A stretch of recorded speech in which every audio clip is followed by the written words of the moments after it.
Right, welcome back to another game of Precision Baseball. My name is Brian Hafferkamp. I'm the designer and creator of Precision Baseball. In this game, we're going to continue our three-game series. This is the 2023 Dodgers at the Padres. Game 1 went to the Dodgers 11-3 as Clayton Kershaw went 9 innings through a complete game. And we'll see how things go here for the Padres. It'll be Blake Snell on the mound. He did not do so well the last time out against Los Angeles, and we'll see how he does here. He's facing off against Dustin, who did do quite well his last time pitching. Let's go ahead and get this one started. For the Dodgers, it's going to be Mookie Betts leading off, Freddie Freeman hitting second, Will Smith in the 3-hole, Chris Taylor is the cleanup man, Max Muncy is the DH, he's hitting 5th. Miguel Vargas is playing second base. Outman is hitting 7th and playing center field. Trace Thompson is in left field. And Miguel Rojas, the 9th place hitter, is at shortstop. For the home Padres, it's Fernando Tatis leading off. Manny Machado playing third. Juan Soto in left. Bogarts is the shortstop, he's the cleanup man. Matt Carpenter gets a start at DH. Cronenworth is going to be playing at first base. Ha-Seong Kim, the second baseman. Trent Grisham is in center field. He's hitting 8th. And the catcher in this game is Brett Sullivan. He's hitting in the 9-hole. Let's go ahead and get this one started. Blake Snell can go 23 batters, so we start his stamina here. And he'll be facing off against Betts, Freeman, and Smith to start this one. The first at bat is going to go off of Blake Snell's card. A 7-0-3 is going to be a strikeout. So, nice pitch there by Blake Snell to get the K. And that's going to bring up Freddie Freeman. Freeman, a left-handed batter. He is going to be a 1-13. Actually, 1-11. To get the advantage. He doesn't get it here. 557 off of Snell's card is going to be another strikeout. So back-to-back Ks for Blake Snell as he starts this one much better than the last game that he started against the Dodgers. Will Smith up to the plate, right-handed hitting catcher. This is off of Snell's card again. A 326 is going to be a line drive. And that will be to first base. No problem there for the first baseman as Cronenworth makes the catch. And we'll go L3 on the putout. 1-2-3 inning for Blake Snell. And he didn't have to move because of the 2 strikeouts in the 1-2-3 inning. So he preserves his 23 stamina. Good start for him. In the bottom of the first inning, it'll be Dustin up against Fernando Tatis, Manny Machado, and Juan Soto. So against righties, Dustin is a little better than average, -1. And that's going to make them even. So this is going to be a 107 off of Tatis's card. That's a grounder. That's a ground ball to first base. No problem there for Freddie Freeman as he's going to pitch it to the pitcher that's covering. That'll be out number 1. And we're off and running in the bottom of the first. Manny Machado to the plate. Machado is a 1-11 to have controls. This is going to go off the pitcher card. That'll be a ground ball to the second baseman. No problem there for the second baseman. That is Miguel Vargas. He's going to grab the ball and get it over to Freddie Freeman. That's out number 2. And 2 quick outs here in the bottom of the first inning. Juan Soto to the plate, left-handed batter, plays left field for the Padres. He's going to be a 1-15 to get control, so this will come off his card. 373 is going to be a line drive, and that goes to first base. An 83, let's see what Freddie's, his error rating is a 1. So he's going to make that catch on a liner to first. And that will end the inning. Dustin also with a 1-2-3 inning. So he'll stay right there at 19. And we're off to a good start in this one as both pitchers quickly moving through the top of the order. It'll be Chris Taylor, Max Muncy, and Miguel Vargas for the Dodgers. Blake Snell, he's a lefty going against a righty. So it's only a 1-3 for control for Taylor. So this comes off the pitcher card. 602 against a right-hander. He is going to be yet another strikeout. So Blake Snell working over the Dodgers so far. He struck out 3 of the first 4 batters and has retired all 4. Max Muncy now up. This is a left-on-left matchup. And Snell is a -2 against lefties. Muncy is perfectly even. So 1-8 for Muncy to control. 446 is going to be a line drive. That's a liner to center field. And a 250 is going to be a catch in center field. As Trent Grisham makes a nice catch on that line drive, and that'll be out number 2. Miguel Vargas to the plate.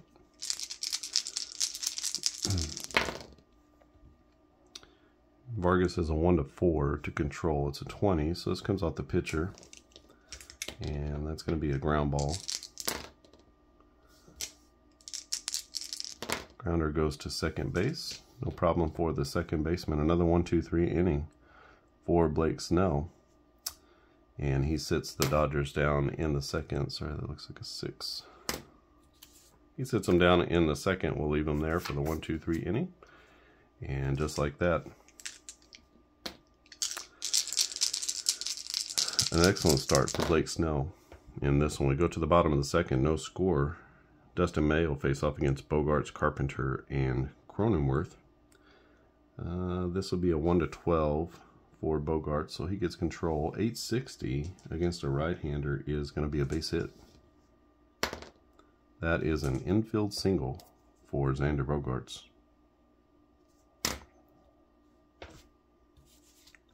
Up as a runner at first base, Bogaerts,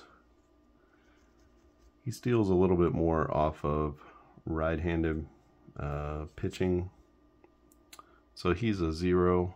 The catcher, Smith, is a +2. Bogaerts is a +2.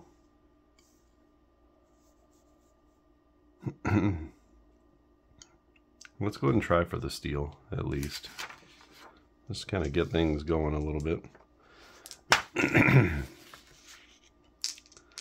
So the battery is a +2.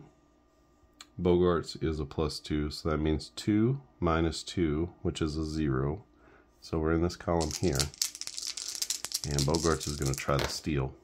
It's a 212. 212 puts him here, and he just gets in there. Look at that. 210 was the cutoff for the red one there. So he just gets in there with the stolen base. And Padres roll the dice, pardon the pun. And it works out for them as they get a runner to second base.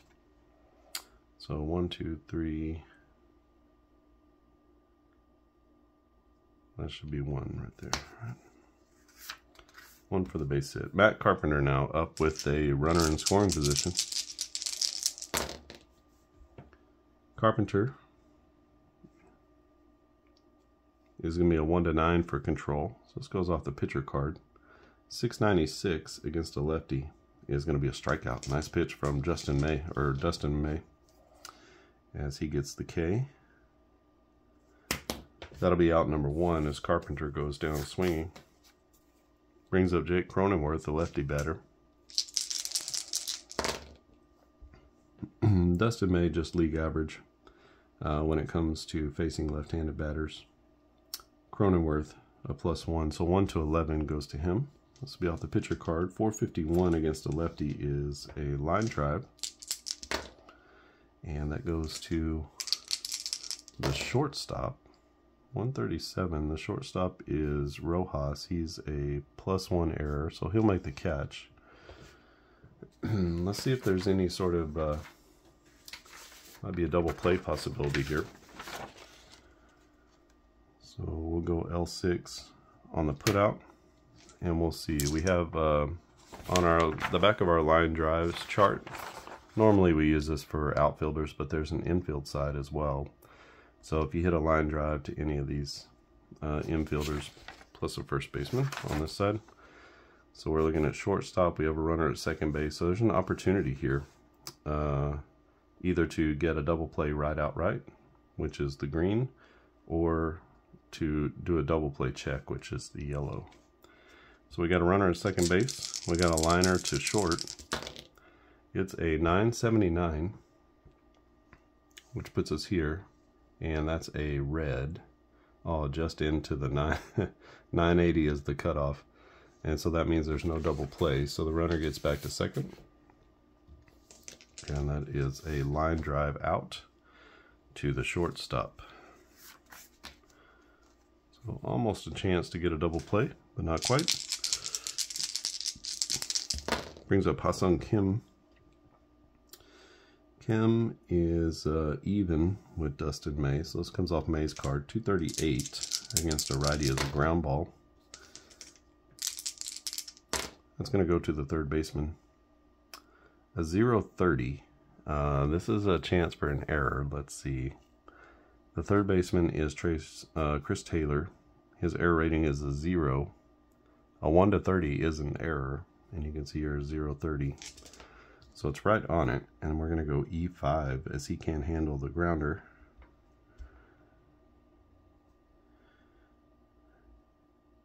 That's going to move the runner up one base, and Ha-Seong Kim is at first on the error. There's two down, runners at the corners, and Trent Grisham to the plate.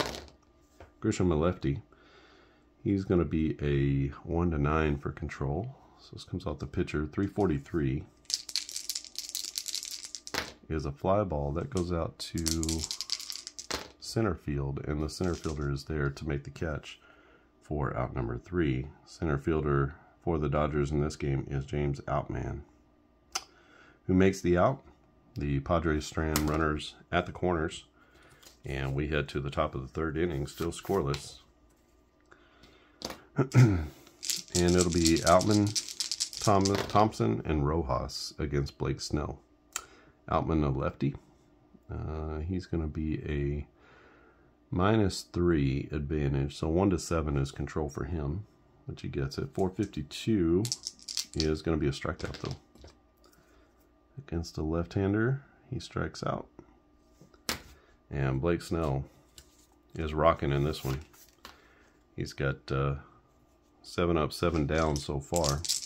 Has only moved 1 on his stamina because he's got 4 strikeouts and 2 1-2-3 innings. Trace Thompson now up. He is a -7, so a 1-3 for control. Wow. 300 against a righty is going to be a fly ball.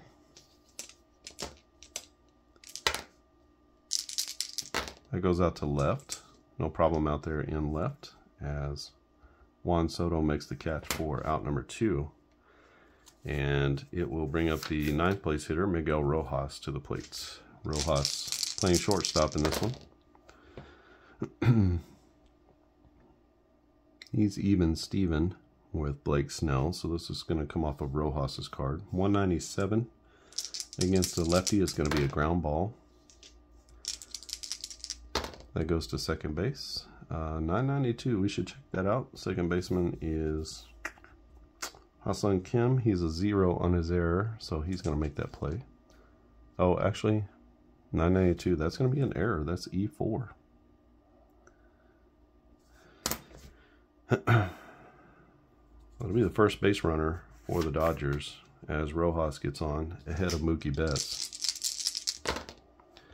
Betts is a 1-12 for control, so this comes off Snell's card. 273 is a fly ball. That goes to left field. No problem out there for Juan Soto as he squeezes it for out number 3. No chance for runner advancement with 3 outs.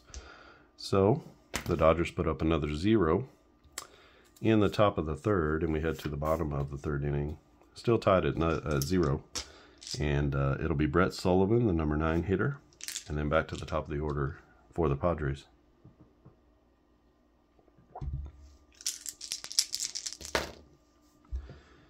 Brett Sullivan is a lefty, so he is a 1-9 for control. This comes off May's card, 237. That's going to be a fly ball. That goes out to left field. No problem in left. Just Trace Thompson makes the catch in left field for out number 1. Back to the top of the order. It is Fernando Tatis Jr., right-handed batter. He grounded out to the first baseman in his first at-bat. This is an 834 off of Dustin May's card, so that's going to be a hit. What kind of hit? Uh-oh, this is serious trouble. Against a righty, Fernando Tatis gets a hold of one. He lifts it high into the air, and that is down the left field line. It's gone if it's fair, and it is gone. Fernando Tatis Jr. with a changeup turns it around and puts the Padres on the board and puts them into the lead, 1-0. Brings up Manny Machado. Machado grounded out in his first at bat. He's a 1-11. So 388 off of Machado's card is going to be a fly ball. That's out to dead center field. 906. That's going to be a catch by the center fielder. Deep but playable. That's out number 2. And that will bring up the third place hitter, Juan Soto. Soto lined out to Freddie Freeman at first in his first at bat. This comes off Soto's card. 467 against a righty is going to be a strikeout. So Soto now 0 for 2. Padres do get on the board first with the long home run from Fernando Tatis Jr. down the line. And it is 1-0 Padres as we head to the top of the 4th inning. This one moving along quite well. Freddie Freeman up first, and then Will Smith and Chris Taylor for the Dodgers. Lefty-lefty matchup. That's going to be a 1-11 control for Freddie Freeman. So this goes off his card. 7-15 against a lefty is going to be a base knock. And Freeman hits a ground ball through the left side, and he'll be at first base with nobody out. Brings up Will Smith, the right-handed batter. Smith is a 1-9 to have control. So this comes off the pitcher card. 881 is going to be a hit, and a 238 will be another single. Let's see. Freddie runs at a +1. Let's find out where that single goes. That's a single, also a ground ball to left field. So we're just going to stay there. No chance to move him to third.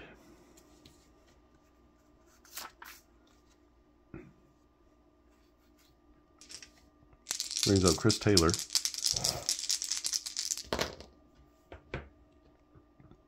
Taylor, the right-handed batter, he's got runners at first and second base with nobody out. He is going to be a 1, 2, 3 for control. So this comes off of Snell's card, 221. Against a righty batter is a fly ball. And that fly ball goes out to right field. The right fielder is there to make the play. That's Tatis. And let's see if there's any movement from the base runners on the play. We have a fly ball to right field. Runners at first and second. So here, a 136. And it is the player's choice. Tatis is a +7 on his arm. And Freddie Freeman is a +1 running.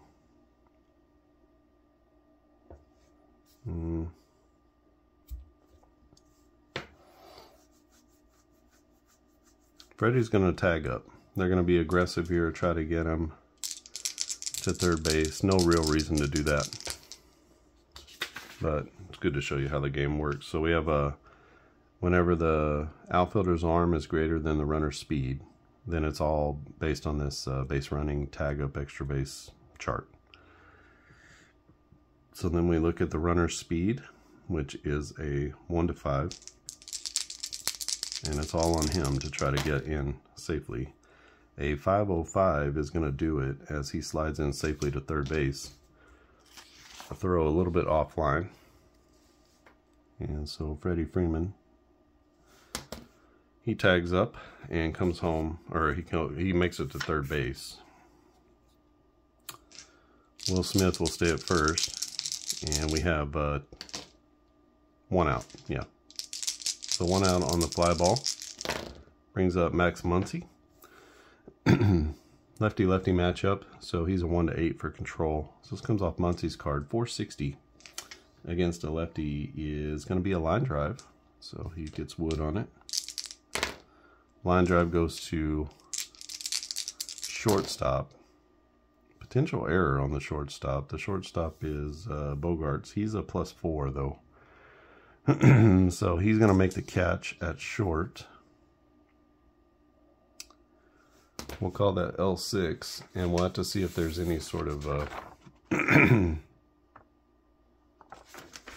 we'll have to see if there's any sort of double play. 735 on a liner to short is first and second, so there's no double play.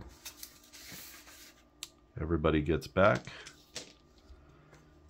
and we're here, so it's first and third. Yeah, still the same thing. No double play. Brings up Meggy Vargas. Runners at first and third, 2 outs. Chance to drive home at least the tying run. He'll be a 1-8 for control. It is off of his card. 813 against the lefty is going to be a walk, as he works over the walk from Blake Snell. Snell losing a little bit of command here, and he's going to go down 2, and that will bring up James Outman. So we have a lefty-lefty matchup. Outman not as good against left-handed pitching, so he's going to be a 1-7 for control. This is an 8, so this comes off the pitcher. 943 is going to be some sort of hit. A 748 against the lefty is going to be a base hit. And that base hit goes to, it's a little blooper to left center field. Picking up the ball is the center fielder. So we're going to score here for sure. And Smith runs at a 1 +1. So left center field, he's going to score. And going Vargas, will he go first to third? He's a 0. That is player's choice for him to go first to third.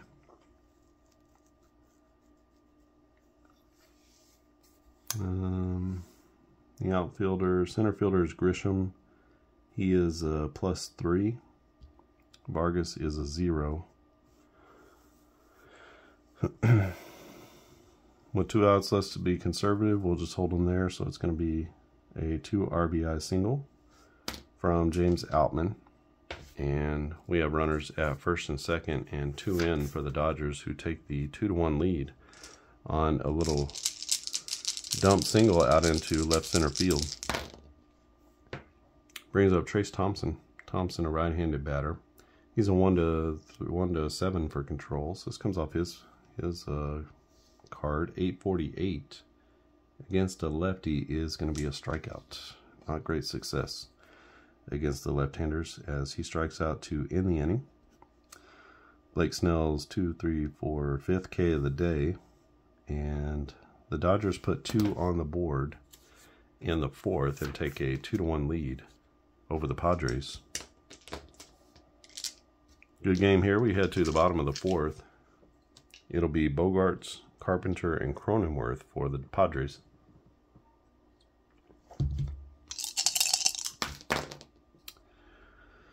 All right, Bogarts against a righty. He's going to be a 1-12 for control, so he's got control of this at bat. 484 is going to be a strikeout, though. As Dustin May gets him, that's May's 3rd strikeout of the game.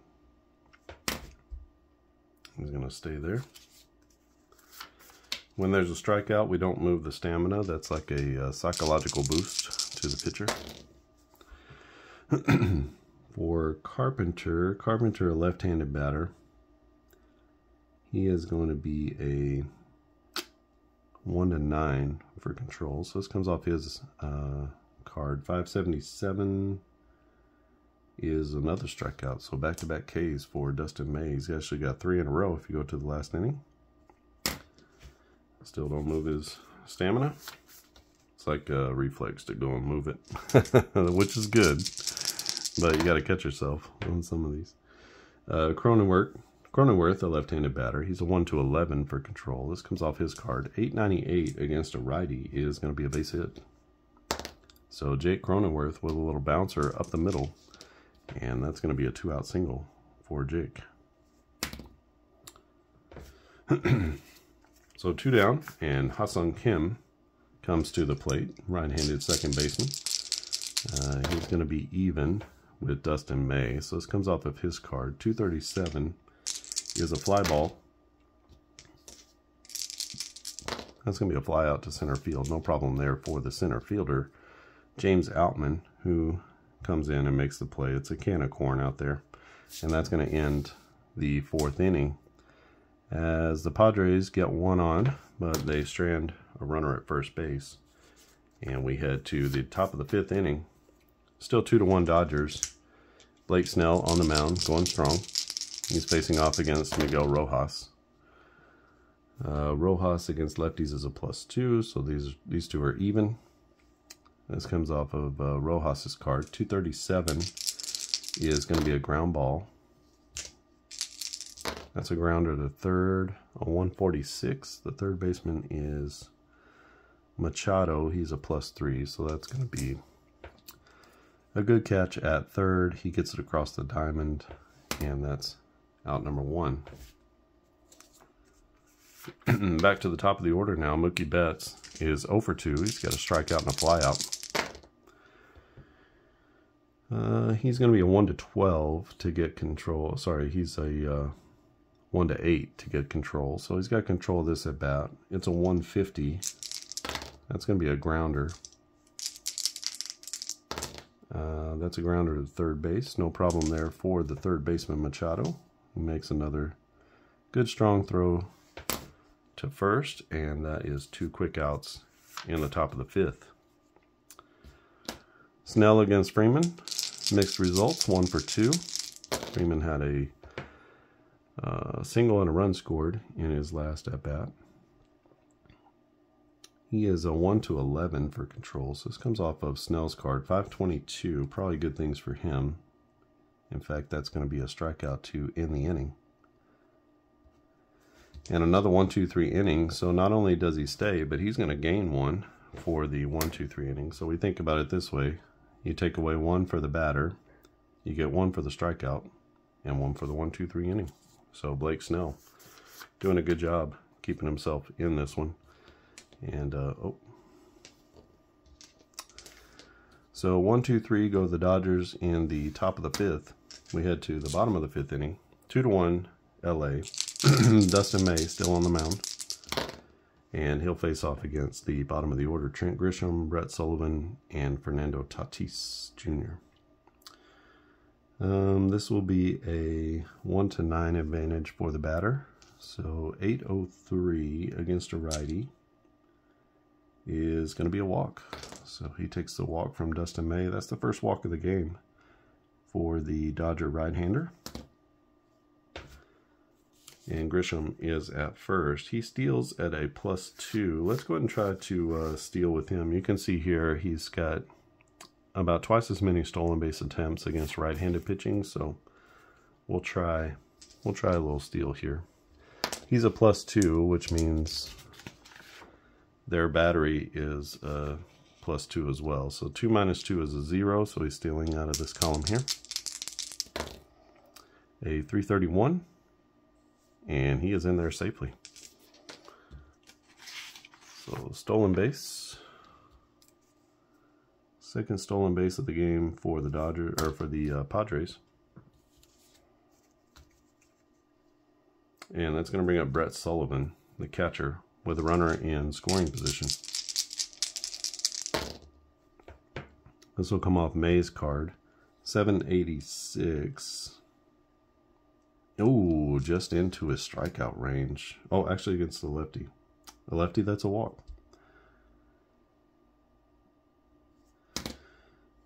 Not great for his stamina, but not the worst thing in the world. Still sets up a double play, but now Tatis is up with 2 on and nobody out.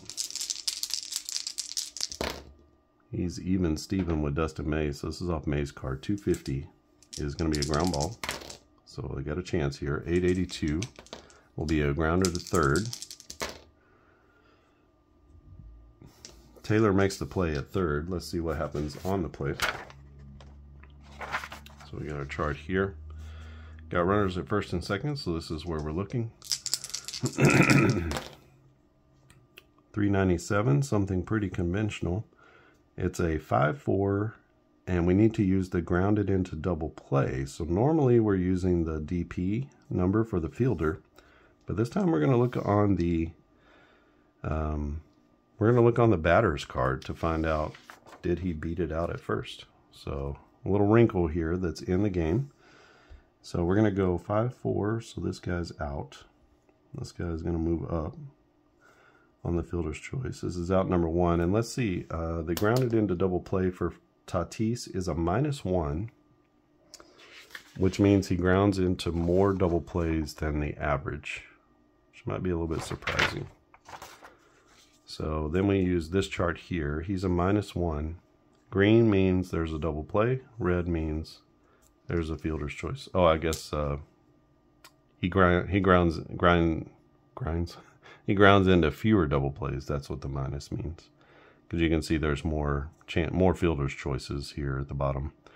So if you ground into more double plays than the average, that's the higher numbers. So he's a -1. His speed is good. I mean, that's part of the reason why he doesn't ground into too many double plays. All right, a -1. We got the turn, 708. That's here in the meaty middle, and they're going to get Tatis at first base. That will be a 5-4-3 double play turn by the Dodgers as they go around the horn. And that's going to be 2 down. Double play is a +1 to the pitcher. Again, another psychological lift to the pitcher, to the defense. We have 2 down, a runner at third base now, and Manny Machado to the plate. Dustin May, pitch away from getting out of this one. He will have a 1-11 to Machado, so this comes off the pitcher card. 173 is another ground ball. This one goes to first base. Freddie Freeman is a +1 on his error, and so he's going to make that play. And let's see what happens with the play result. So we have a runner at third base. We're right here. The play is a 320. Runner at third base. That's going to be a 3-1 put out, and that is going to put the fire out. So we go 3-1 for the third out, and just like that, Dustin May squirms out of a first and second nobody out situation and gives up no runs. Good job by Dustin May. And we head to the top of the 6th inning because he preserved that 2-1 lead. It was not looking good for the Dodgers. Padres frustrated at not being able to get a run in. They still have their number 1 out there. He's facing off against Smith, Taylor, and Muncy. And so far, Blake Snell has been aces as he has a 1-5, and Smith will get control. So this comes off the pitcher card. 163 is a grounder, and that ground ball goes right back to the pitcher. Blake Snell makes the play. He'll throw it over to first for the out, and that is the first out of the inning.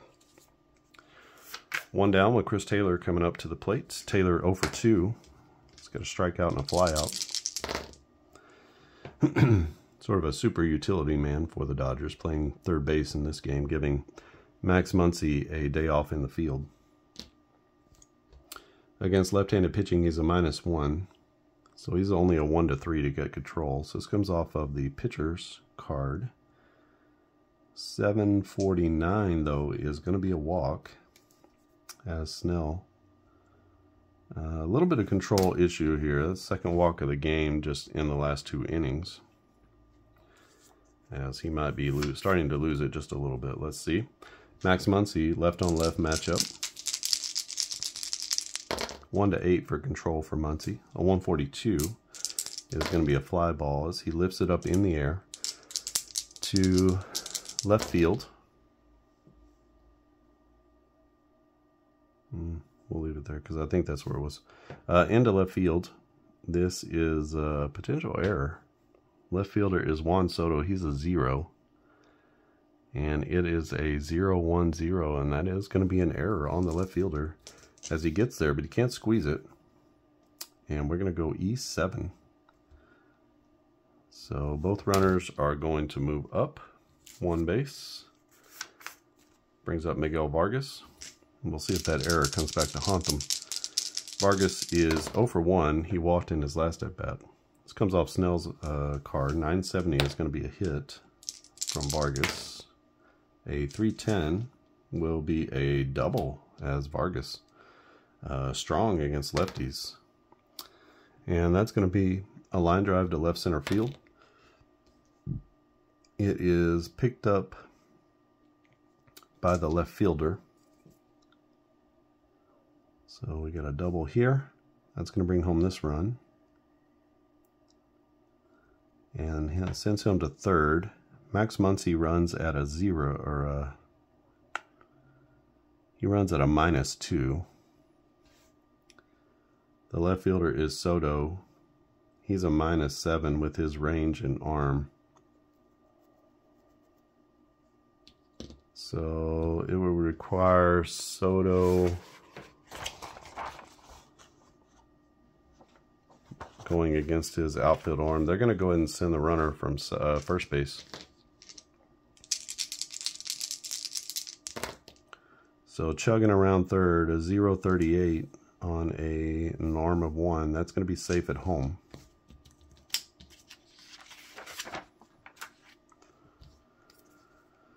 So Max Muncy scores from first base.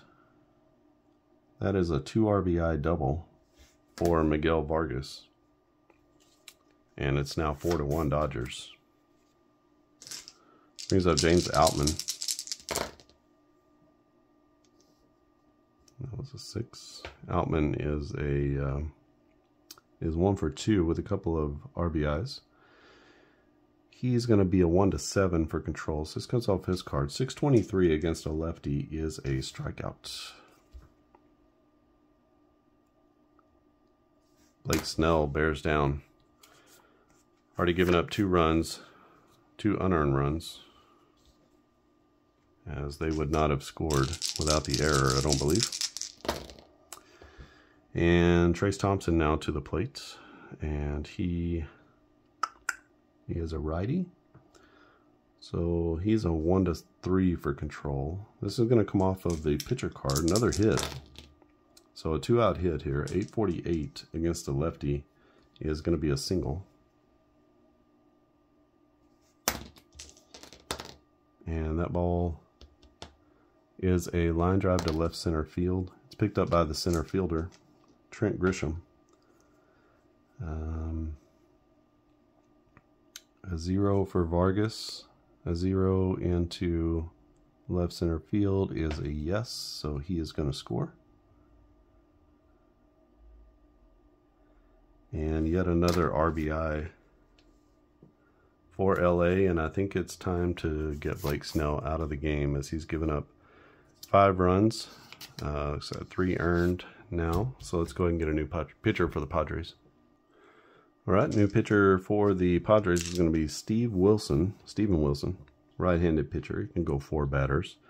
He's going to try to get this last out here in the 6th inning. Blake Snell was cruising up to this point and has lost control just a little bit. There's an error here that was a killer, and maybe that just grated on him a little bit.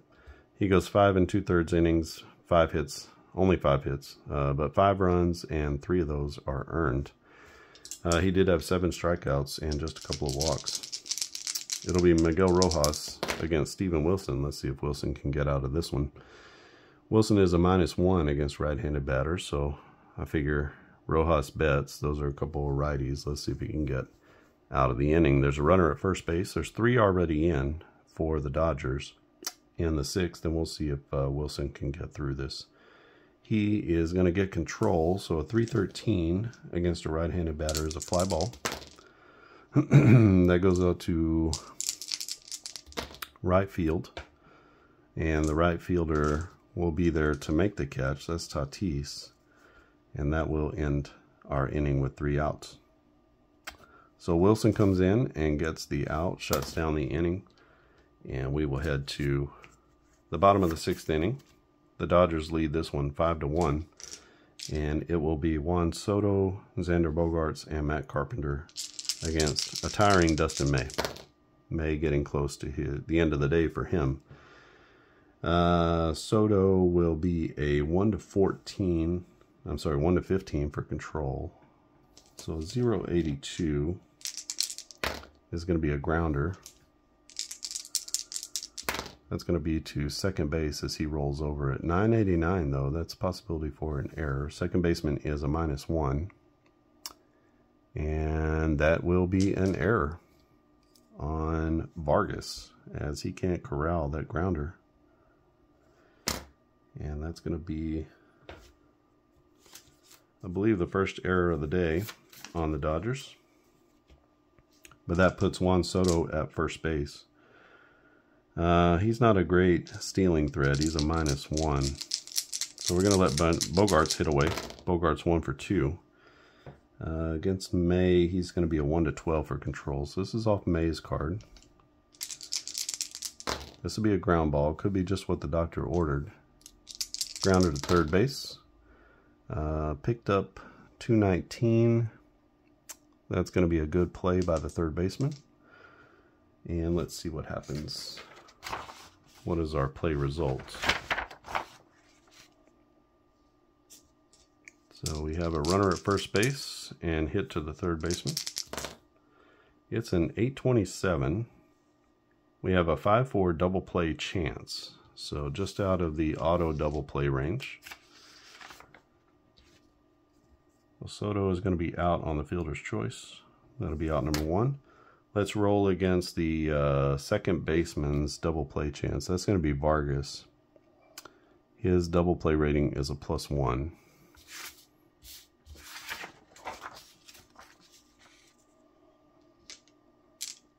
So +1 here. It's a 213. And it's just into the red, so no double play there.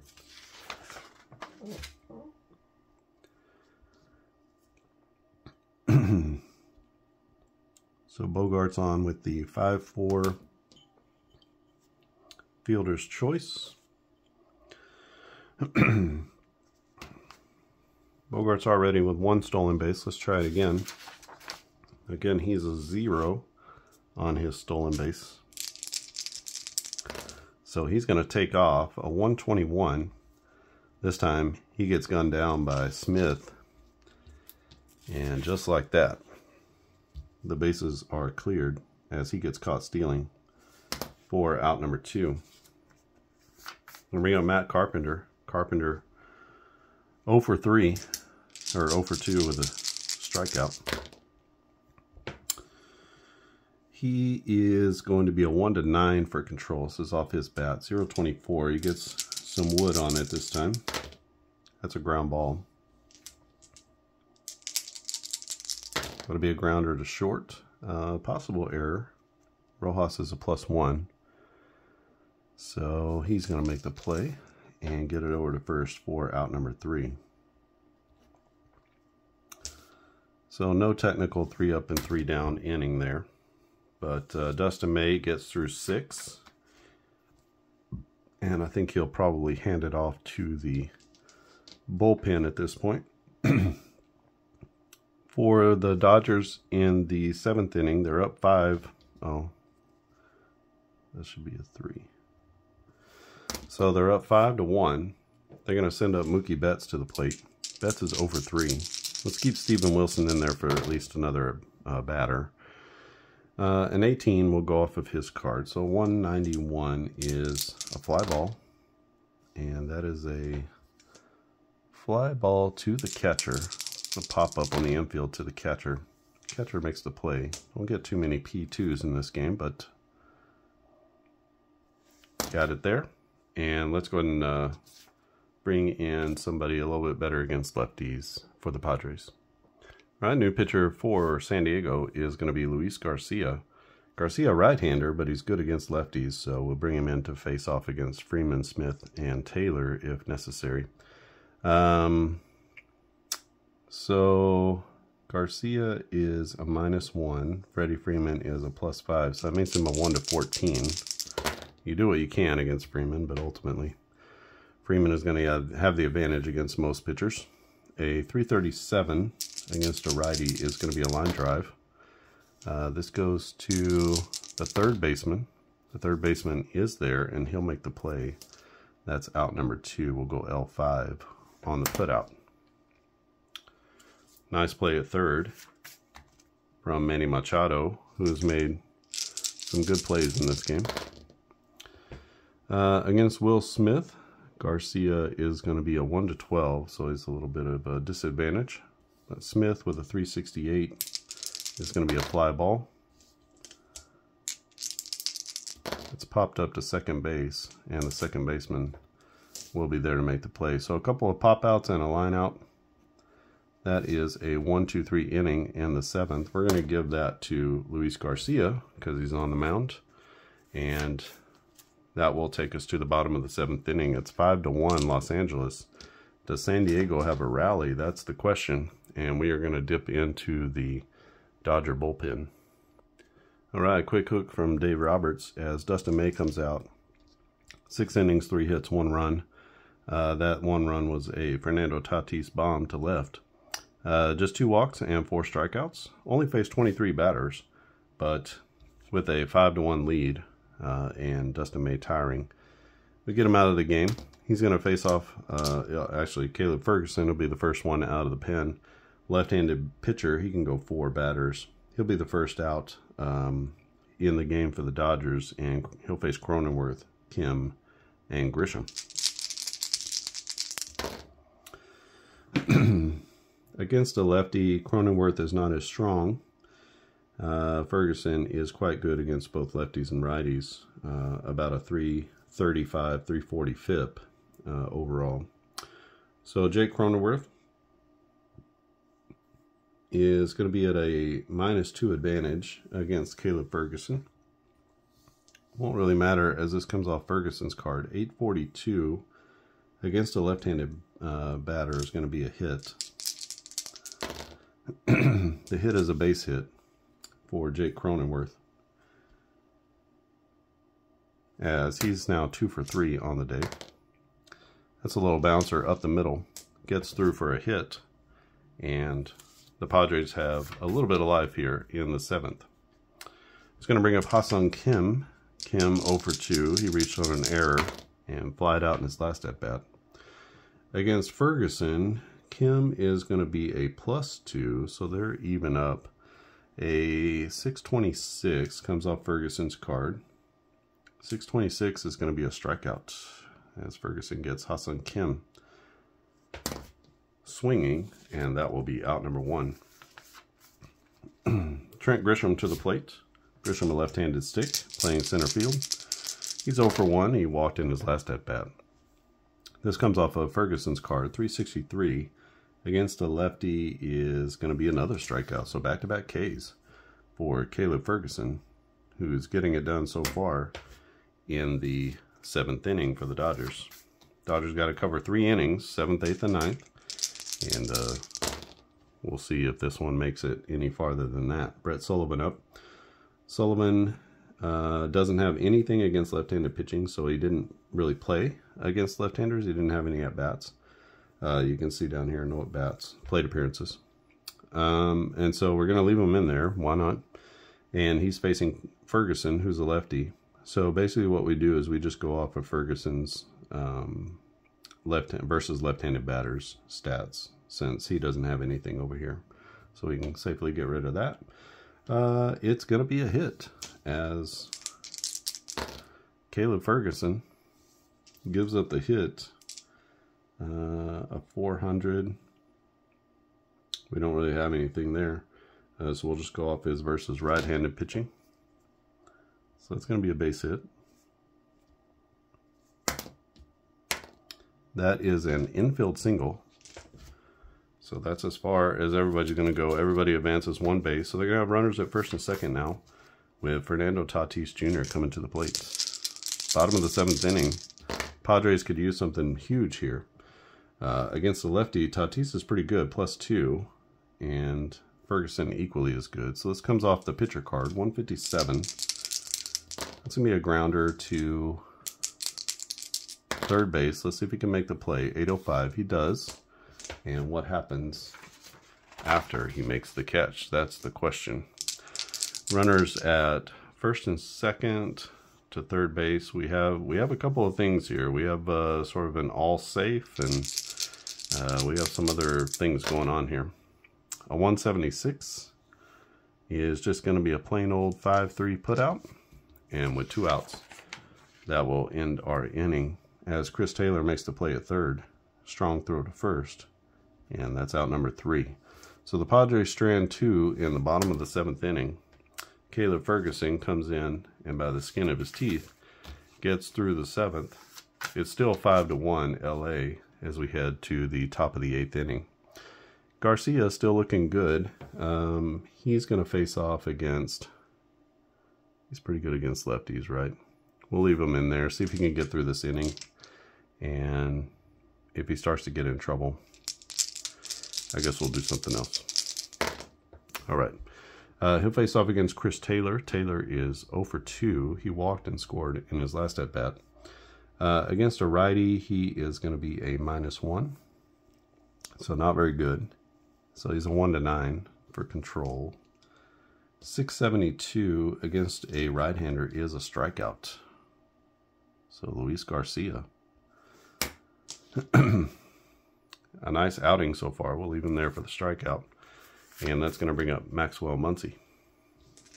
Max Muncy in this game is 0 for 3. He reached on an error to left field in his last at-bat. Against a right-hander, he's a +1, but Garcia matches him. Actually, he's a 1-11, right?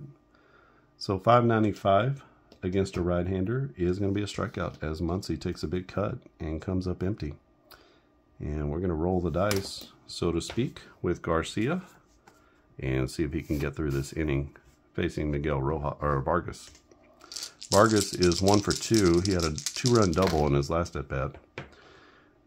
In this at-bat, he's even Steven with Luis Garcia, so that means he gets control. 344 is going to be a fly ball. That fly ball goes out to left field. The left fielder is Juan Soto, and he's there, and he's true, and he'll make the play. That's a 3-up, 3-down inning in the 8th. Excellent outing for Garcia, whom we will replace in the next inning.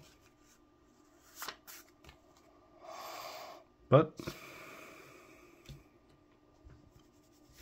he had a really good outing. So we head to the bottom of the 8th inning, and we're going to get a new Dodger pitcher. Let's bring in somebody fresh. Right, new pitcher for the Dodgers is going to be Graterol. He's a big right-hander. He's got a 4 stamina, and he will be facing off against Machado, Soto, and Bogarts. He replaces Caleb Ferguson. Ferguson goes 1 inning, 2 hits, no runs, no walks, and 2 strikeouts. And let's see if Graterol can shut down this middle of the order. Machado against Graterol, they are even. So this is going to go off Machado's card. 648 against a righty is going to be a strikeout, as Manny goes down on the side piece, and that is going to be out number 1.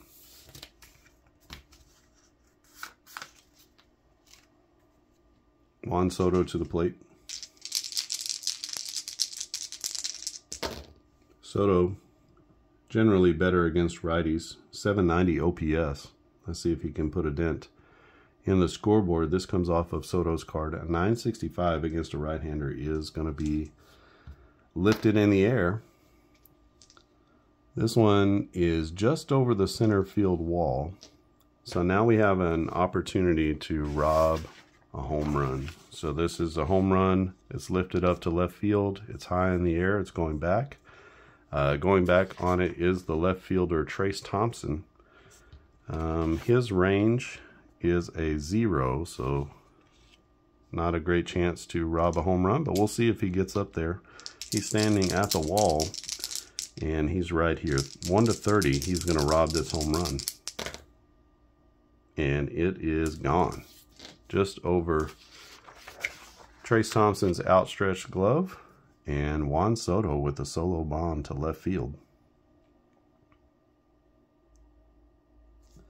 And that cuts into the lead. 5-2 now is the score. So the way that a rob home run works, right? We had a roll, and against a right-hander, it was a home run chance. And then we roll off of our hit direction, and we see there's a couple of instances here, just over the left center field wall and just over the right center field wall. So if it's a 4 or a 6 on a home run roll, then you have a chance to rob the home run. Now I just chose which guy. I should have rolled for which player it was, but I chose the left fielder. You could do whatever. Center fielder Outman might have had a better chance there. I don't know if it would have made any difference.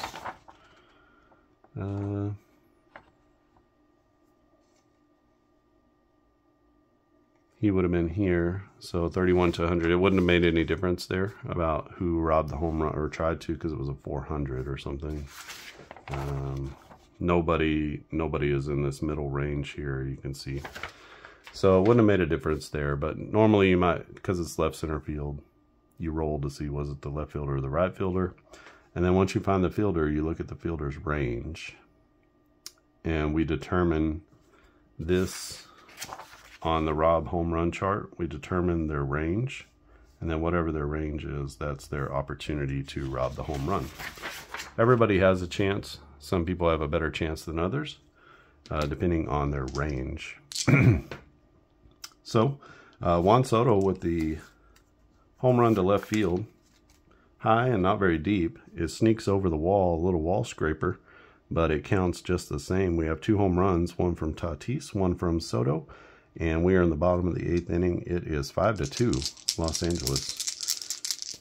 Graterol, a fly ball pitcher, for whatever that's worth. He's going to give up another hit here, 957, and that's going to be a base knock for Xander Bogaerts.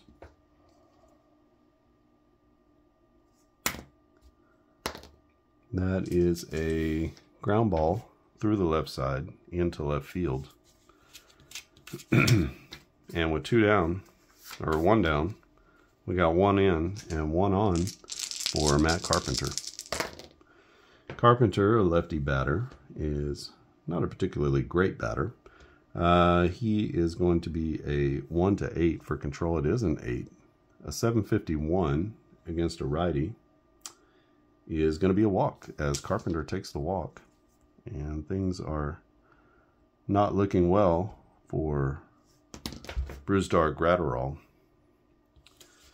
I think we're going to go ahead and make a call to the bullpen here. Cronenworth is pretty good against right-handed pitching, so let's go ahead and get a new pitcher for the Dodgers. All right, new pitcher for the Dodgers, who have an abundance of left-handers to pull out of the bullpen, is Alex Vesia. Vesia, excellent against left-handed batters. He's a -3. Cronenworth, not so strong against left-handed pitching, so we work that matchup. And that's kind of what we're looking at, right? You're looking at how do players do. You can see here how Vesia does against lefties and righties. So higher strikeout percentage, lower walk percentage. About the same on the others, but lower whip, lower FIP, Everything is better against left-handers for him. For Cronenworth, his average, and everything is about the same, actually, but he strikes out more against left-handed pitching and takes fewer walks. So not as strong against left-handed batters. So you can actually, it's one of the few games where you can really look and you can see and evaluate who you should bring in. Like, do you need a ground ball? I've got their ground ball percentages here. And so you can see, is this guy a ground ball pitcher? Is he a fly ball pitcher? Gratterall is really good at throwing ground balls to right-handers. Pretty good at left-handers too. And should be pitching well, but you know, even good pitchers leave stuff out over the plate. And so Juan Soto tagged him for the home run. And then Bogaerts follows up with the single. And then Gratterall gives up a walk. So we got first and second. It is Jake Cronenworth to the plate. Cronenworth trying to get the Padres all the way back into this one. They're down 5-2, but he represents the tying run, and we'll see what happens here. So Vesia against Cronenworth is going to be a 1-7 advantage for Cronenworth. And we do roll into that range, and this is going to be a 539. Cronenworth against lefties. 539 is going to be a strikeout, though. I told you that he strikes out a little bit more against left-handed pitching, and so you see that play out right there as Vesia gets him with the change. Brings up Ha-Seong Kim. Kim real strong against lefties. He's going to be a 1-11 to have control of this at bat. He's got 2 on, 2 out. Bottom of the 8th inning. 5-2 is our score. And Ha-Seong Kim will have the advantage. 805 against a lefty is going to be a base knock, as Kim is able to get the bat on it. This is a line drive into left center field, picked up by the center fielder. So we're going to say a base hit here. So that's going to move everybody up. It's picked up by the center fielder. Let's see first if Bogaerts can go second to home. He's a -1. Into left center field is a yes. So he is going to score. That makes it 5-3. Can Carpenter go first to third? He's a -1. It is a question mark for me to see if he will go first to third. Let's check our center fielder. Our center fielder here is a +1. And Carpenter is a -1. So that's going to be all on Carpenter. Let's go ahead and keep him at second base since he's basically in scoring position at this point. But that is a 5-3 lead. And now Trent Grisham represents the go-ahead run. The tying runs are on base. 5-3. Dodgers lead this one. Bottom of the 8th inning. Alex Vesia trying to get them to the 9th inning, if possible. Trent Grisham against a lefty is a 0. So he's going to be a 1-7 for control. This comes off of Vesia's card. 169 against a lefty is going to be a fly ball. That goes to second base. So we'll pop up to second, no problem, as the second baseman Vargas on the outfield grass is going to squeeze that one. That's out number 3, but the Padres do plate 2 in the 8th, and we got ourselves a ball game. 5-3 as we head to the top of the 9th inning. We're going to have a Josh Hader sighting, as he's going to go out there to try to keep the game within striking distance. So Josh Hader into the game. Garcia, he goes 1 2/3 innings, no hits, no runs, no walks, and 2 strikeouts. Really good outing for him, 3-5 batters. So Garcia helping the cause. We have 2 runs here. So that closes the book on Gratterall. We're going to get a new pitcher for the Dodgers. It's going to be Evan Phillips coming in for them. Let's see if Josh Hader can keep it close. This is James Outman, Trace Thompson, and Miggy Rojas for the Dodgers. I don't know if their bench players are going to be much better. A bunch of lefties on the bench. JD Martinez. What is Trace Thompson? He's a righty. He's a righty. So Rojas is good. Let's go ahead and get JD Martinez into the game. We have some outfielders that we can put in for Outman. So let's ride in Martinez here. He gives just a little bit of extra oomph. So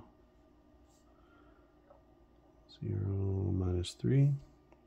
And gonna get a pinch hitter here. So JD Martinez is gonna come in, right-handed stick, coming off the bench against Josh Hader.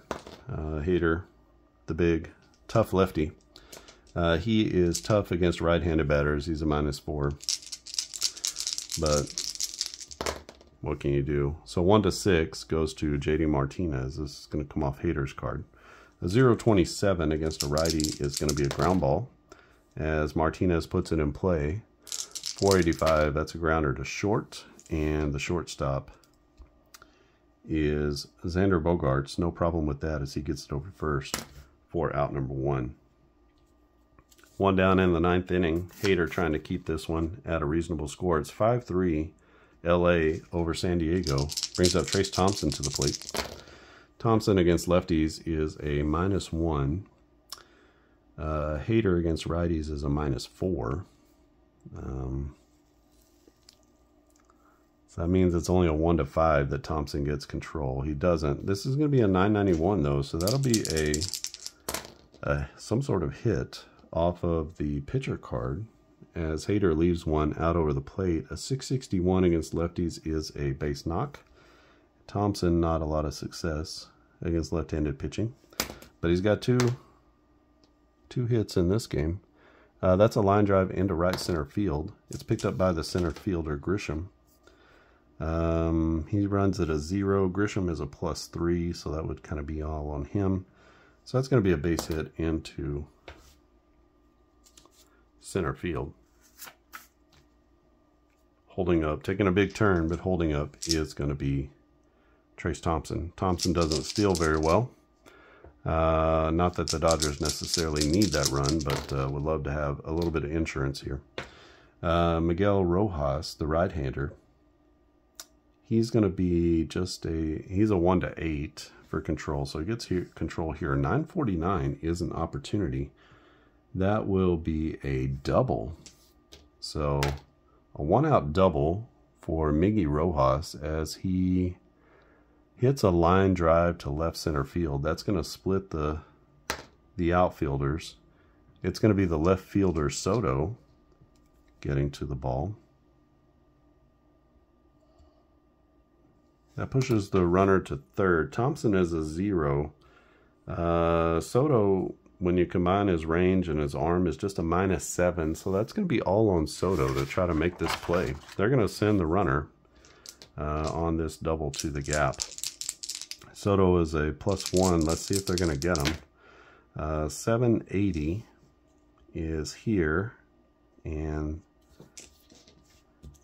sending the runner pays off. It's now 6-3 Dodgers, as Trace Thompson comes home on the run-scoring double into the left center field gap from Miggy Rojas off of Josh Hader. As the Dodgers put up 1 in the 9th. 6-3 our score. Mookie Betts to the plate. There's a runner at second base and only 1 out. Hader against Betts is going to be even. So a 769 against a lefty will be a base hit for Mookie Betts. That's going to be a line drive to left center field. That will be the left fielder picking it up. So Miguel Rojas is a 0, left center field. That's going to be a score as he comes in to score on the single. Betts runs at a +2. Soto is, they're going to run on Soto again. He's going to try to stretch this into a double. It's a 998, and he's going to be in there safely as he challenges Soto in left center field.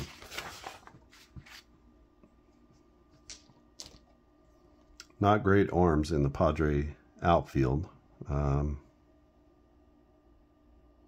Good enough, but not great. As Mookie Betts is in there with an RBI double. And this one is getting rough here in the 9th inning. Brings up Freddie Freeman. Still just 1 out. 2 runs already in for the Dodgers. It's now 7-3. Freeman against left-handers is a +3. Hader is a -2, so that gives Freddie a 1-11 shot. And he's going to get control. A 780 against a left-hander. That's another base hit. And that's going to be the end of the line. This is an infield single. So Mookie Betts goes to third. Freeman goes to first.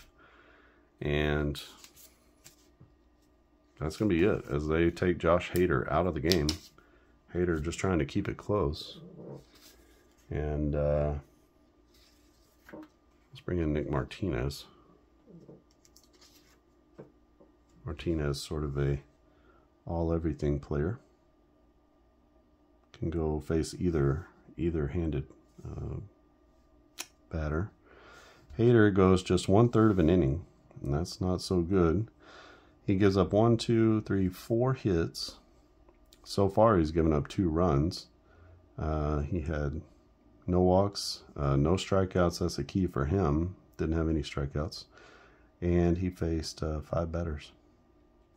So not a great outing for the San Diego closer, but we're going to bring in Martinez to face Will Smith. Smith, a right-handed bat. He's going to be even against Nick Martinez. So this comes off of the batter card. 388 against a righty is going to be a line drive. That'll be a line drive into center field. Possible error on Grisham. Grisham is a -1 on his error. 31 to 100 is an error. So a 004 is a catch. And we'll go L8 on the putout. That's out number 2. We do have a runner at third base. So let's see what happens on the play as there's a chance for runner advancement. The hit is to center field. We have runners at first and third. So we're in this column here. We either have to go or we can go. 223 is a have to go situation. So we're going to send the runner from third base. And the runner from third base is Mookie Betts. That's a pretty good one to send. That is a +2. And Grisham, because it's a catch, we're going to go off of just his arm. So +2, -2. So this is going to be all on Grisham to try to throw out Mookie Betts at the plate. Good luck with that. And we'll see how it goes. This is 31 to 100. He'll be out at the plate. Otherwise, it's another run for the Dodgers. And it's a 395, and that is another run for the Dodgers as Mookie Betts crosses home plate before the Grisham throw gets there. He comes home on the sac fly, and this is a sac fly there. So Will Smith gets it deep enough on that line drive to score Mookie Betts from third base. Runner at first base is going to be Freddie Freeman, as he's going to hold, and that'll bring up Chris Taylor. That does not close the book, actually, on Josh Hader, but he's given up 1 run so far. It's now 8-3 Dodgers, as they've put up 3 runs here in the top of the 9th inning. Chris Taylor to bat. He's a +1 against right-handed batters, or a -1. So he's just a 1 to 7 to get control, but he does have control. 589 though is going to be a strikeout off of Taylor's card as he swings and misses a Nick Martinez fastball. So the Dodgers put up 3 runs in the 9th inning. They lead this one 8-3, and what was sort of close has definitely been a gap. And we're going to bring in Evan Phillips anyway, just because that's the plan, and we just need somebody to shut the door. So he'll come in and face probably a pinch hitter, I would think. Let's see if we got a pinch hitter to bring in. But Vesia goes 2/3 of an inning, cleans up Gratterall's mess. 1 hit, no runs, no walks, and 1 K. He faced 3 batters. Gratterall gives up the 2 runs, so his day is done. Martinez comes in for 2/3 of an inning. He gives up no runs, so that's going to be 3 runs charged to Josh Hader, all earned. No hits, no runs, no walks, 1 K. 2 batters faced.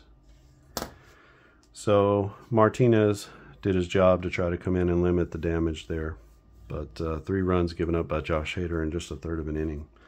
Not so good for the Padres and their chances to win this game.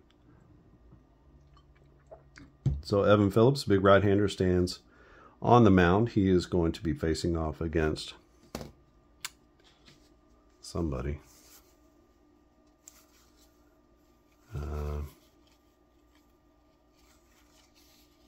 How about Jurickson Profar? Don't really know if Profar is available or not, but we're going to use him.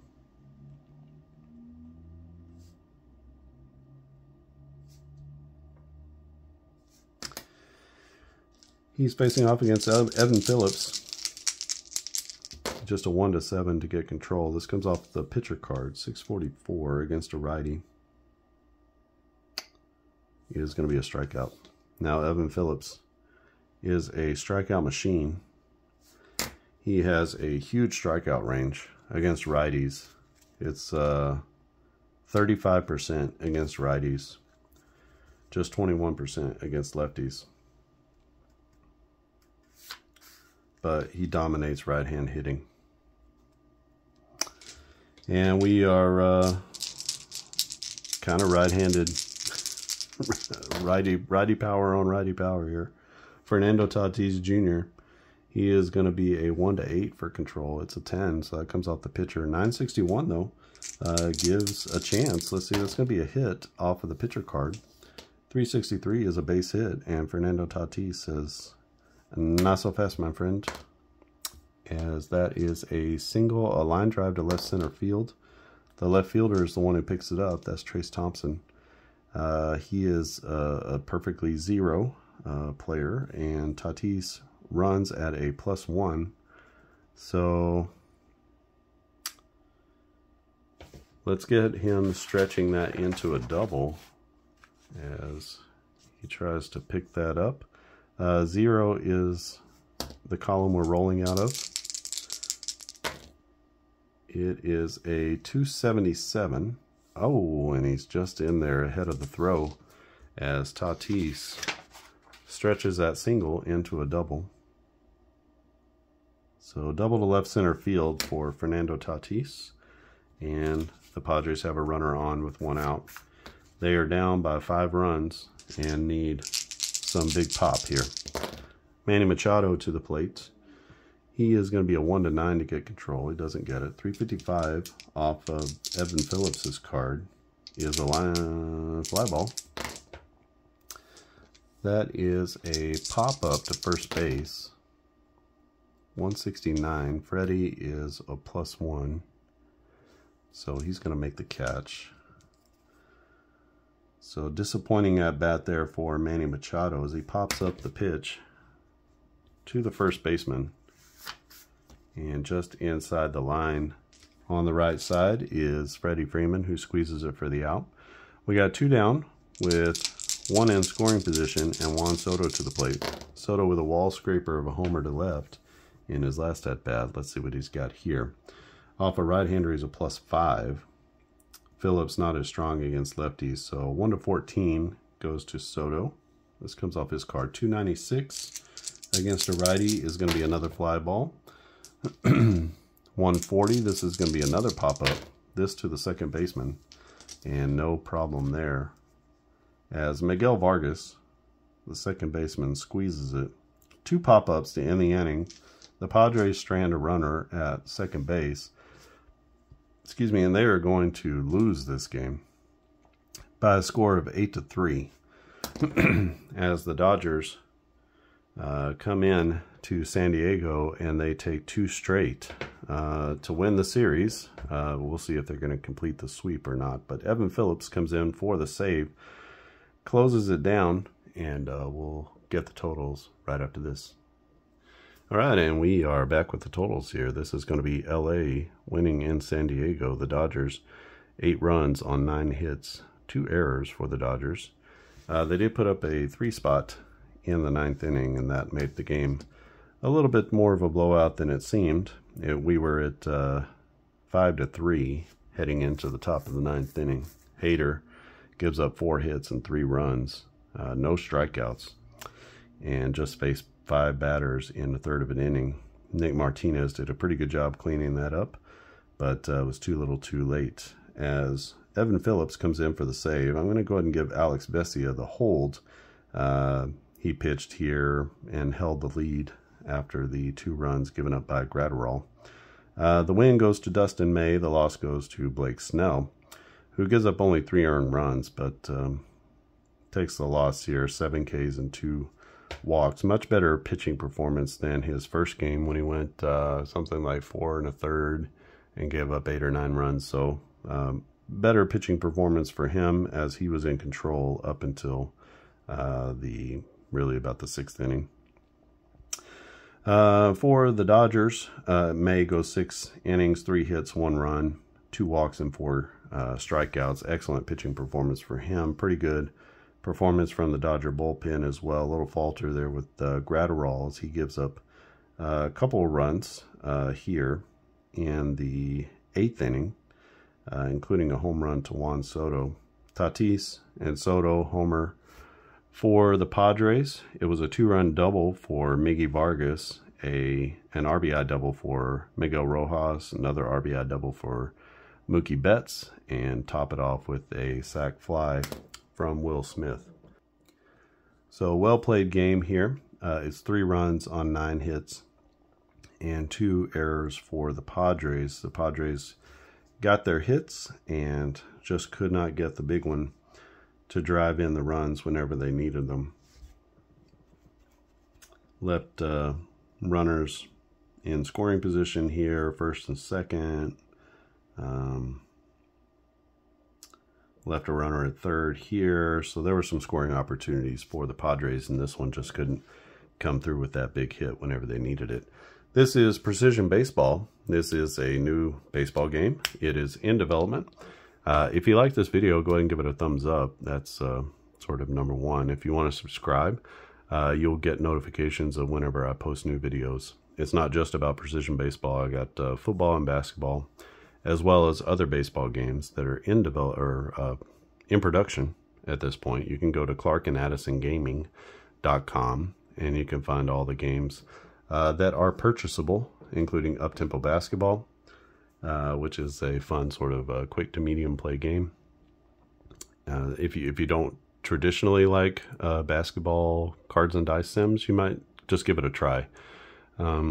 Because it's a little bit different. It feels like it has a little bit more pace and cuts a few more corners. So if the thought of playing basketball with cards and dice is just not on your radar, but you like basketball, I encourage you to give it a try. We got a couple of ABA seasons and several NBA seasons from the late 1970s, so really beginning with Bird and Magic in 79, 80, and moving all the way through. I think the 2022 season I have carded. I haven't done this last season, 2023, so that'll be on my radar for this summer and getting that ready before the season starts in the fall.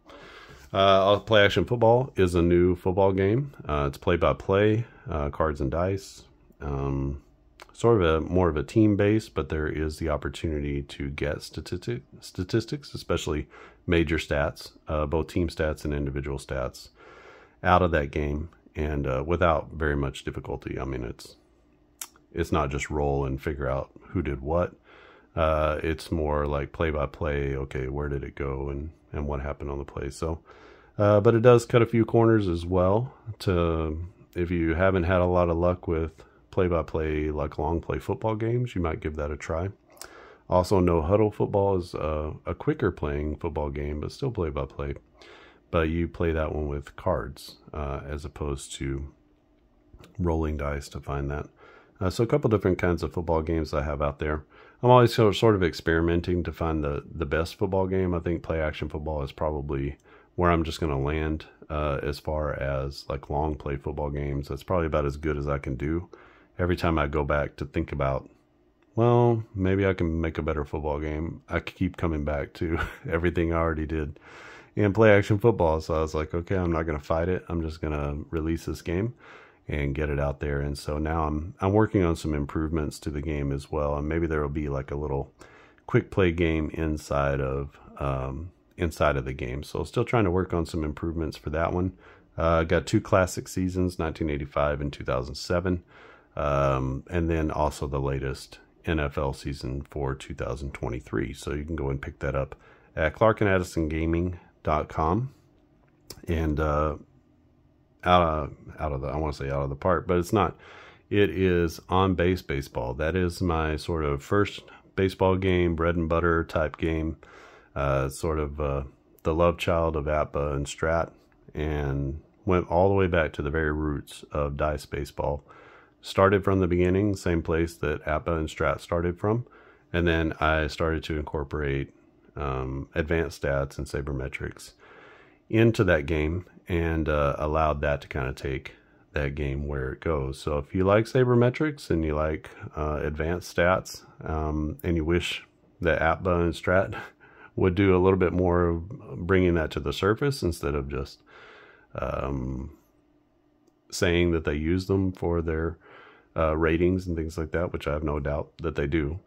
But On Base Baseball brings everything up to the surface. You can use cards, which I've carded almost every player for the season.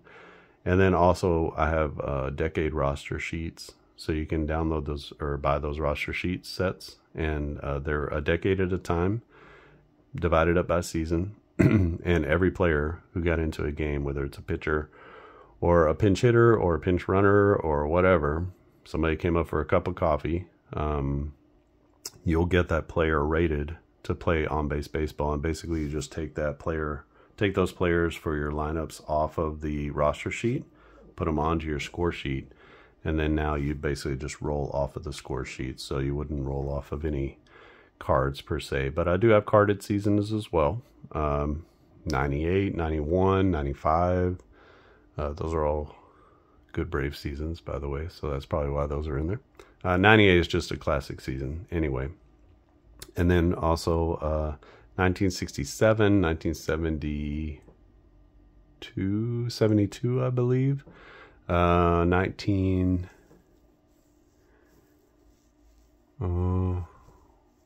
is there another one in the 1900s? I'm working on like 1979, I think. I've got a couple of like irons in the fire for that. Always finishing up this previous season. If you want to pre-play this season, I've got a pre-play version of the roster sheets that you can purchase and pre-play based off of projected stats for 2024.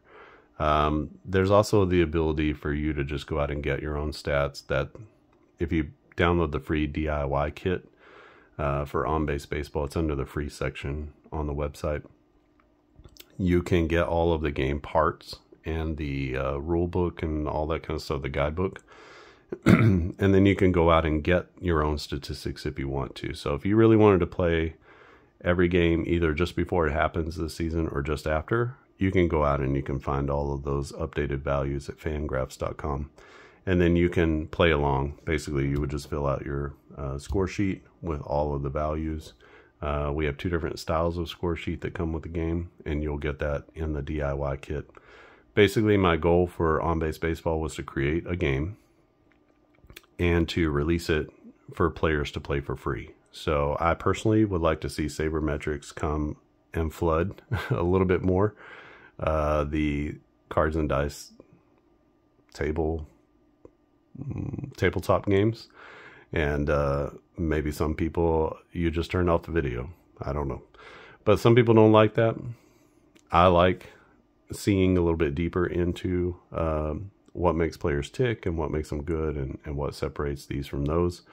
And so I would personally like to see that a little bit more come up to the surface of tabletop games. So that's sort of I have a little bit of a mission with On Base Baseball. And so I'm giving away the game and its parts for free.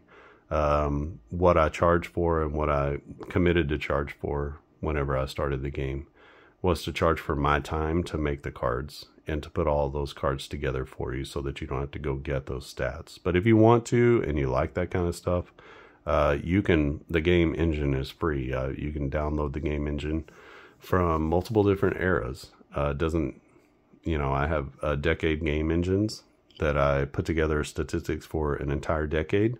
I did the analysis, and then I created the game engine based off of the values that we use for on-base baseball. And so the pitchers and the catchers, the pitchers and the batters are all sort of worked within that universe of those actual statistics for those decades. So if you want to see Barry Bonds play in the 1940s or the 50s, you could do that by using the 50s game engine with modern day players. They're all sabermetrically driven, which means that it's a cross-era game out of the box. There's no need to make any sort of changes or anything like that. Barry Bonds would be working within the confines of the 1940s or the 1950s. So would he be great? Would he still be a 30-plus batting runs player? Yes, because there were those types of guys in those eras. But would his numbers would reflect more what a 30 or 40 batting runs player would have produced in that era. Same thing, you can take someone from the 40s. You can take Joe DiMaggio and put him in the 1990s and see what he would have done in a little more inflated steroid era. So kind of a lot of really fun cross-decade,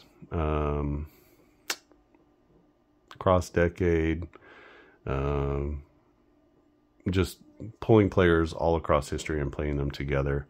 They're on level footing because of the sabermetric stats. So a 30 batting runs player in 1940 is the same type of run producer as a guy from the 1980s or 90s or 2000s. How they get to those numbers is going to be different, but they are the same type of run producer. So that is the key. So thinking not, if Joe D had played in 1998, would he have hit 60 home runs? Who knows? You can try that. maybe that would work out. If Barry Bonds played in 1940, what would his numbers have looked like? Would he have only hit 40 home runs? But maybe it had a bunch of doubles and a bunch of triples. Who knows?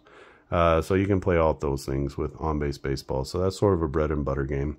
I have a quick play baseball game called Quick Play Baseball that you can play sort of 3 different modes with. One is a quick play mode. It's basically flip a card. Inning is there's either a score and the inning is over, or there's a score and the inning is over.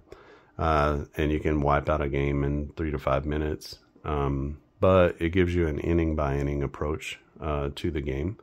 And it's based off of actual statistics again.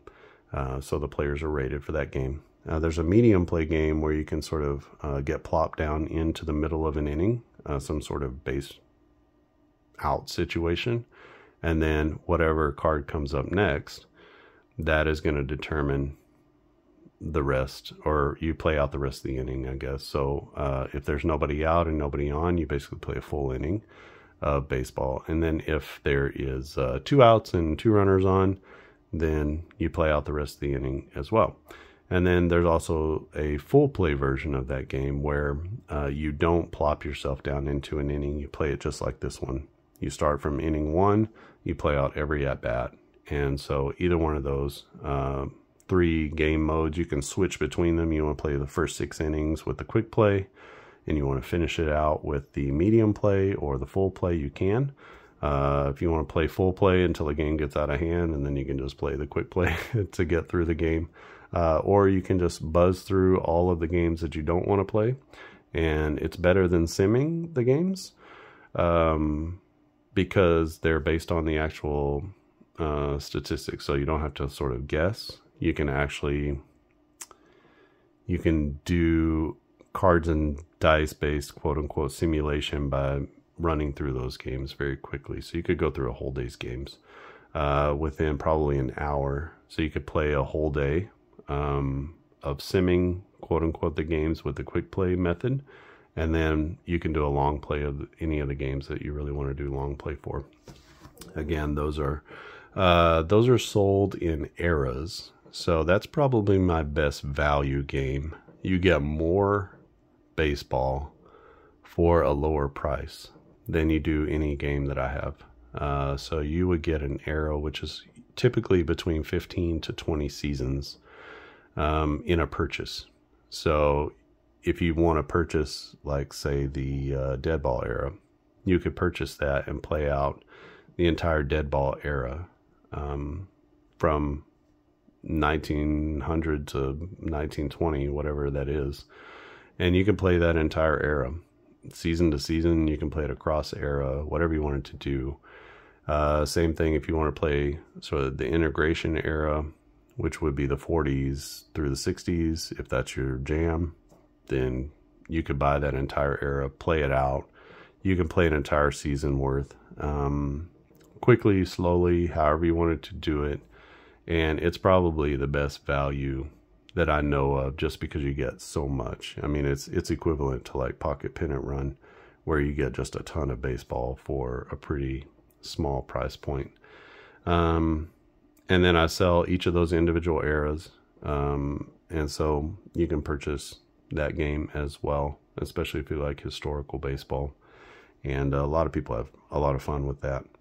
Again, that's based off of card flipping, but a lot of people really enjoy that.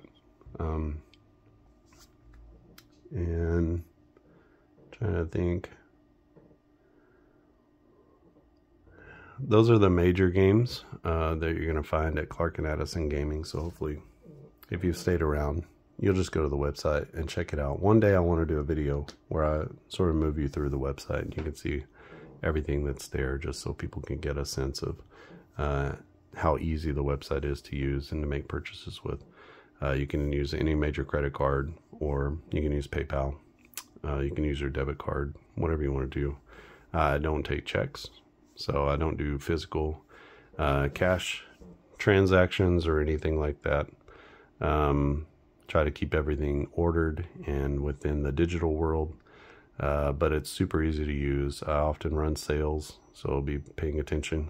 In fact, if you want to join the Facebook group, go to Facebook. If you're on Facebook, type in, go to the groups and look for Clark and Addison Gaming Company, and you'll find us.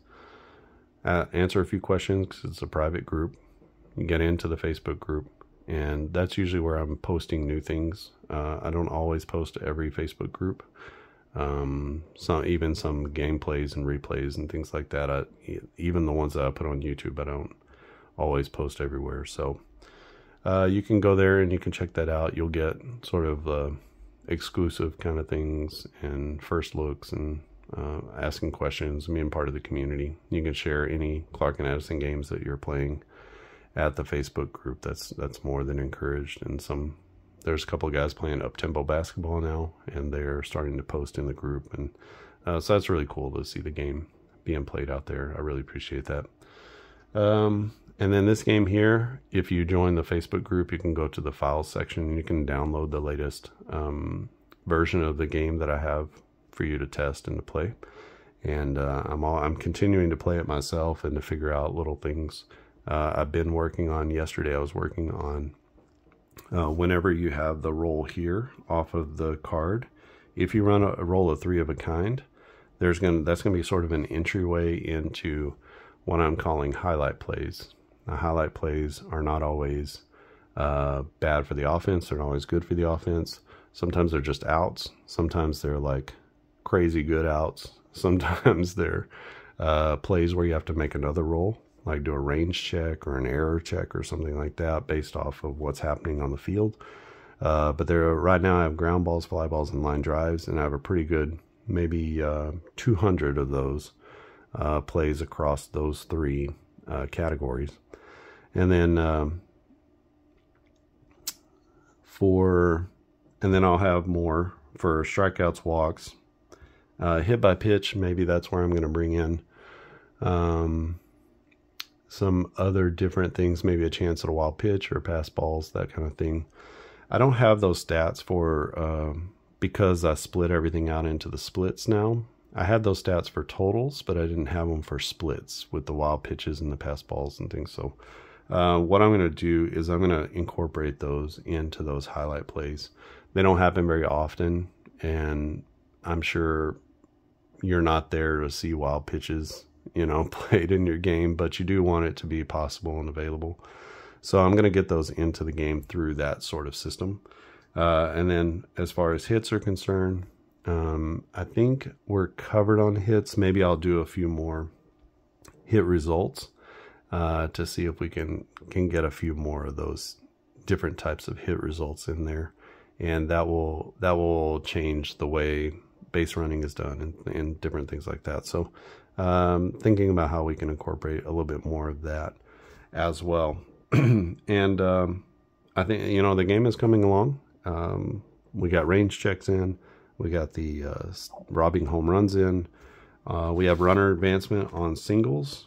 So first to third and second to home. This is based off of the location and the runner's running ability, which is the second number over here.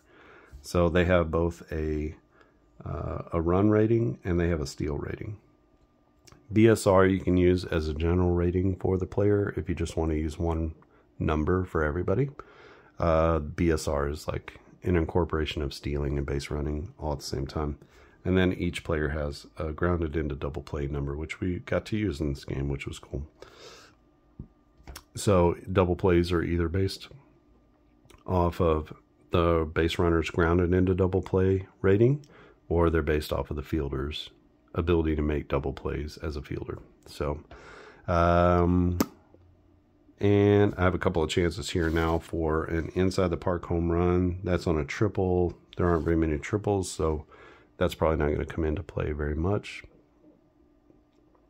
But you might have the chance, like if there's a bad bounce off the wall on a triple, you would have a chance at that point to roll to see if you can get an inside the park home run. So that's a fun one too. And still need to get over to the infield end chart. Got to rework that so that works like it's supposed to. And that's sort of the roadmap, is to get all of these highlight plays done, or at least enough of them that I can begin to incorporate them into the game and test them out. I don't think we had an opportunity for that in this game, but you might get 1 or 2 of those per game. But there's a ton of highlight plays, especially for ground balls. There's crazy things that can happen on ground balls. And some of those are just benign. It's like the ground ball hit to third base, it's foul, and then you would just redo the at-bat, right? So some things are totally benign, some things are extra hits, some things are errors, some things are range checks or error checks. There's like a lot of different things that I'm incorporating into that. And it's not just rare plays or uncommon plays, although those are in there too, and they'll probably have like one, like it happened one time in history of baseball, so that's going to give you a 1 out of 1,000 chance. But that comes in a 10 out of 1,000 chance to even get into those plays, and then it's a 1 out of 1,000 chance for that to happen. So it's going to be a very rare play, and some of those things will be able to happen. I put in the Kevin Mitchell. He runs into the corner in left field, that famous catch that he made down the left field line where he reached out and barehanded it in the corner. Like, that's on there too. It's going to be, it's a 10. There are only 10 chances to get into the highlight plays per at bat. And then there's only a 1 out of 1,000 chance if you get in there to get that one play. So maybe it happened one time in history. You could play this game for 10 years and maybe it would come up once because it's the, whatever that is, it's a 0.00001 chance of making the play. I'd have to figure that out, but it's something like that. Like a 1/10,000th of a chance that you're going to get to that play, but it's in there. And I was thinking about some of those plays. I was looking at great plays, like amazing plays, and I was just looking at highlights throughout the year, just yesterday, and just watching the normal, like, what do they put on the highlight reel, what kind of plays are making it into the highlights, and then incorporating some of those plays in. So sometimes it's just a diving stop, maybe the shortstop, he gets up, tosses it to second for the force out. Sometimes it's coming in hard on a grounder in second base, and you flip it with your glove over to first base. That's not a common play, but it does happen. You're going to see that a couple times a week. But it is a highlight, and it's not your normal just 4-3 put out. It's a little bit more special than that. So it's going to add some color to the game. I think it's going to be a really good addition. It'll be one more step that you have to get into, but I assure you that having played this several games now, you're only going to get maybe one of those chances per game, maybe two at the most. So it's not going to be too much, but it's going to be like just enough sprinkle in there that you can get it in there. So the game is progressing very well. I think this is going to be a good entry for a lot of people who want a little bit more meat, a little bit more substance to their game than just maybe a basic APA or a basic strat. I think personally that it's a little bit easier to play than some of those games because the figuring and the mathematics behind it, I try to do as much of that as I can. And the sabermetrics do a lot of the heavy lifting on this so that you don't have to do as much. So it's just, and then I have this little cheat sheet of gameplay sequences that allow you to sort of get the flow of the game down. Someone mentioned once that I should do a flow chart to just show, like, on different plays, this is what you do here, if yes, if no, just like a general flow chart. That's kind of what that does. It says, okay, you have a double play using the DP rating. Here's what you do step by step to move through that double play process. And, here's a little catch if there's an error or something like that. So it's helpful at the beginning of the game. I don't use it very much anymore because I'm sort of in the flow of everything. So hopefully I'm not missing anything. But occasionally I keep it over there and I'm like, oh, this is kind of something I don't do very much. Like double play on a line drive maybe, but most of those things I do. So we're just working our way through this. If you want to play this game and try it out, let me know. If you don't want to join the Facebook group, you can send me an email to clarkandaddisongaming@gmail.com, and I'll be happy to send the files to you, the latest files that I have. It's got 6 or 8 teams, full teams just like this that you can play. You can see here, this is the Padres bench. We got guys down here. This guy had 28 plate appearances only against right-handers. Ji-Man Choi, 58 plate appearances only against right-handers. Odor, a backup player. These guys had a cup of coffee, 40 plate appearances for each side of the plate. And then you got your backups in here. Cooper Camposano, who plays quite a bit at the backup catcher spot now, but wasn't playing much. And then these are all of the pitchers for the Padres. They had a lot, Some of these guys are like real. 3 innings pitched. well, 5 total, you know, so they're getting some, you're getting down to it with these guys who are at the back of the bullpen. They were call-ups, or they just didn't get a lot of opportunities to pitch. So you can do any of the as-played lineups that you want to. I think I cut it off at 20 batters faced for the pitchers, and that was mostly just to weed out all the position players who come into games, and guys who had like a third of an inning for the season or something like that. So they kind of skew the results a little bit, and so I want to get them out of there, because once you start doing some of these numbers here to do their ranges, it gets ridiculous. You know, it's like 1 to 1,000 for this one thing, and then the rest of it is just blank. So if you don't have enough ABs or plate appearances, it starts to get a little bit skewed and weird. And then you got to kind of start doing some things within the game engine to fix that. And I really want to avoid that as much as possible. So you do see some players, batters, who didn't face left-handed batters, so I had to kind of come up with a system for that. Or you can just switch them out and say they never got a plate appearance against lefties. So if a lefty comes in, I'm just going to switch them and bring in somebody who did have at-bats against lefties, so you can do that as well. But each team has those. I have 6 or 8 teams. I can't remember if it's 8 or 6. But they're from basically alphabetical A to C or D or something like that. You have all of those teams. They're American League, National League, some good, some bad.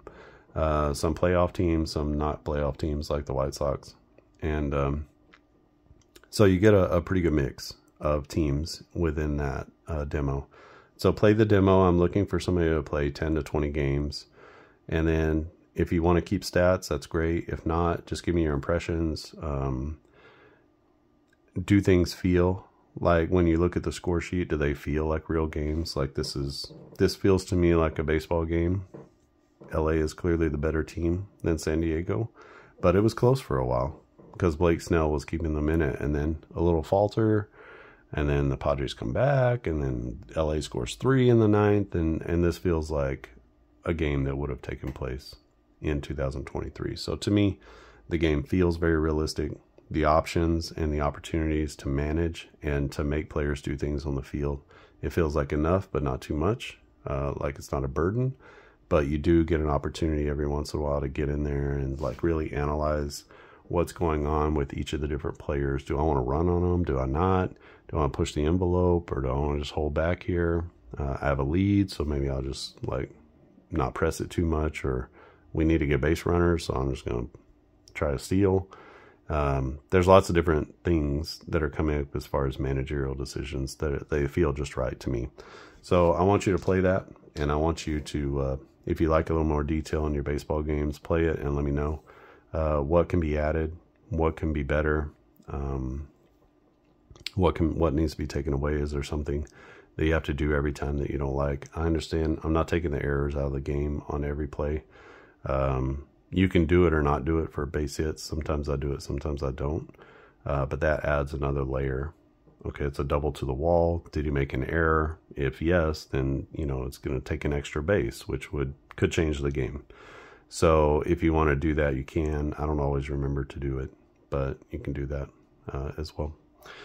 All right, this has gone on long enough. Thanks for watching. LA wins 8-3. They go for the sweep in game number 3. As they won the first game 11-3, they won this one 8-3. And let's see if San Diego can come back with a win and salvage one out of the series. LA swept San Diego in a first series that I played, which actually happened after this. So this was like the first of a home and home with LA. And then I played the second series first, and I'm playing this series second. So kind of weird, but this is not a season replay, so it's not like a big deal. All right, so let's see. So LA is now 5-0 against San Diego in this replay, and let's see if San Diego can salvage something. All right, I think that's it from here. Thanks for watching, and I'll see you again next time.